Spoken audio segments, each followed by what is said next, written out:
Welcome to the UX Teacher Prep Podcast, the ultimate destination for educators who aspire to break into the field of user experience and product design. Your host, Z Arnold, a 15-year teacher turned UX researcher, is here to guide, coach, and mentor you through every twist and turn as you make your career transition into tech. If you're ready for a more satisfying career and lifestyle, and you want the balance to unleash your creativity, this podcast is for you. Now for the show.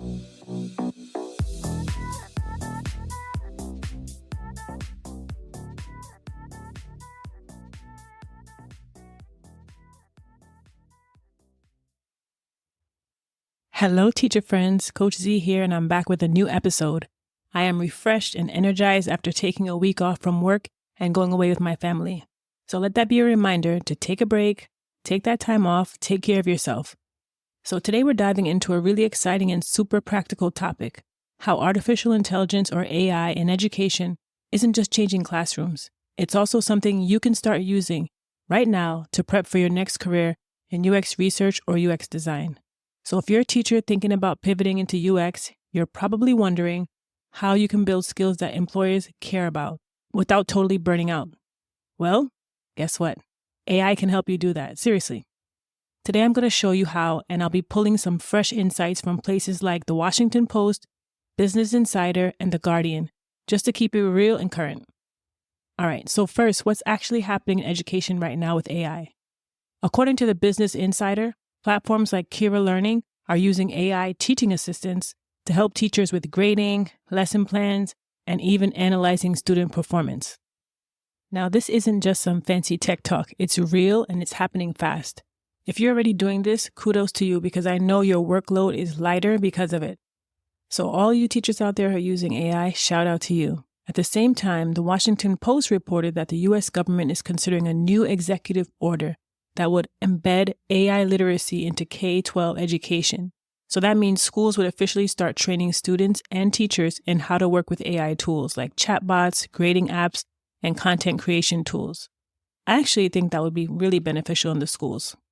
And in the UK, The Guardian said there's a big push to use AI to cut down teachers' administrative work, which is like grading papers, planning lessons, so that you can actually spend more time focusing on students.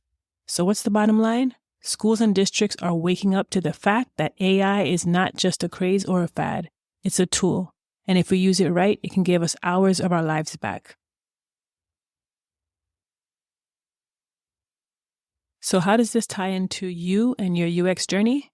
If you're a teacher starting to use AI for things like lesson planning, analyzing student performance, writing communications to parents, like emails or class newsletters, creating assessments, you're actually practicing UX-adjacent skills. In UX research, you'll need to analyze user data, spot patterns, and automate workflows where possible.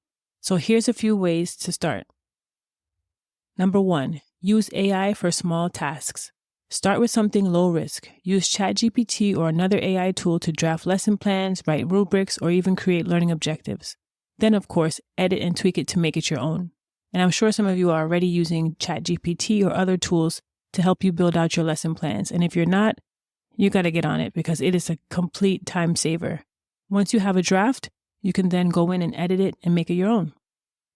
And this is similar to how a lot of UX researchers using AI are drafting their interview guides, summarizing their findings, or analyzing user surveys these days. Next, practice data analysis with EdTech tools. So if your school uses platforms like Google Classroom, PowerSchool, or even Panorama Analytics, pay attention to the dashboards. Practice interpreting the data. How many students completed an assignment? Where did they struggle? How would you redesign it? That's the same muscle you'll be using when analyzing user behavior in UX research. Next, start documenting your AI workflows.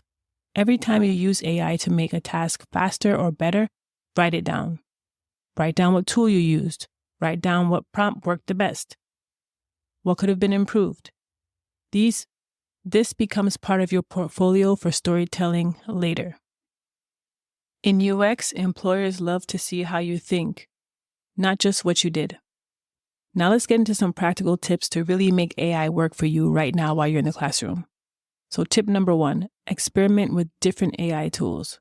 Don't just stick to one tool like ChatGPT, for example. Try AI platforms for writing besides ChatGPT.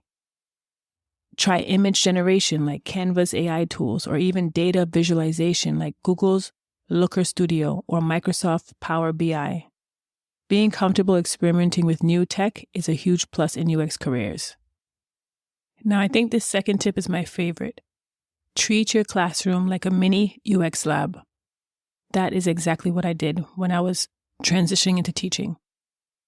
This is your training ground. When you design a lesson, because that's what you're doing, ask yourself, who are my users? Those are the students, right?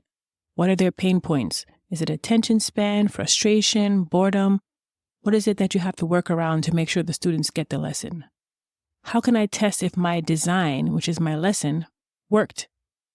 Are you using quizzes, engagement during the lesson, some kind of post-lesson feedback? This mindset shift, seeing everything through a UX lens, will make it easier when you're designing user experiences later. And you can also talk about that in your interview for a UX role. Tip number 3, build case studies from your AI experiments. I also did this, and I talked about it in a different episode. Document a project where you used AI to improve something in your teaching. So for example, if you use AI to differentiate instruction for students with different reading levels, or you use an AI tool to automate grading so you can spend more time working in small groups with students. Later, you can turn this into a mini case study for your UX portfolio. It shows real-world problem solving, not just theory. All right, so today we covered a lot. From how AI is shifting education to how you can start using it right now in ways that directly support your transition into UX research or UX design. So what are the main takeaways?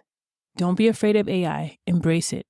Use it to free up your time to get better at data analysis and start thinking like a UX strategist today, not someday down the road once you're already in the UX field or you left teaching. And remember, your skills as a teacher are not wasted. They're just evolving. Thanks so much for tuning in today. If you found this helpful, be sure to follow, leave a review, or share this episode with another teacher who's dreaming of their next move. Until next time, keep growing, keep learning, and keep believing in what's next for you. Thanks so much for tuning in. If you like this podcast, hit follow and scroll down to leave a 5-star rating. Then share it with a friend. If you're looking for resources to help you on your tech transition journey, head over to uxteacherprep.com. Follow us on LinkedIn and Instagram at uxteacherprep for daily tips and motivation. Have a topic you'd like to hear addressed on the show? Send us a DM on Instagram.